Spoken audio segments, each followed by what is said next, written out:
मित्रांनो, एक लक्षात ठेवा, जसं आता तुम्ही क्रिकेटचे कदाचित चाहते असाल किंवा कदाचित चाहते नसाल, पण आता क्रिकेटच्या दुनियेमध्ये घडलेली एक सगळ्यात महत्त्वाची न्यूज अशी आहे की विराट कोहलीला IPLचं जे विजेतेपद आहे ते 18 वर्षानंतर भेटलं.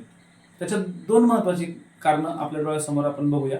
त्याचं एक पहिलं कारण म्हणजे तो एकाच टीममध्ये होता एवढे वर्ष, आणि दुसरं कारण म्हणजे सगळ्यात इम्पॉर्टंट म्हणजे त्याने सातत्य ठेवलं होतं. तो कुठं ना कुठं तरी खेळायचा. कधी वन डेमध्ये खेळायचा, कधी कसोटीत खेळायचा, कधी T20त खेळायचा, तो IPLमध्ये पण खेळला.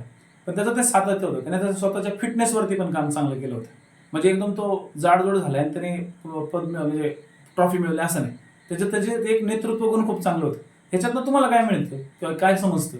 ह्याच्यातनं समजतं की सातत्य हीच सगळ्यात महत्त्वाची गुरुकिल्ली आहे. आणि मी सिम्पली सांगतो पोरांनो, आपली जी काही गुरुजींची रात्रशाळा आपण सुरू केलेली आहे, ही एक सातत्यासारखीच आहे. आणि जर तुम्ही हे सातत्य पुढच्या 5 महिन्यापर्यंत जर टिकवलं तर तुम्हाला डेफिनेटली याचा फायदा होईल. त्याच्यासाठी व्हॉट्सअप ग्रुपवरती दिलेल्या डिस्क्रिप्शन बॉक्समध्ये नक्की जॉईन व्हा. धन्यवाद.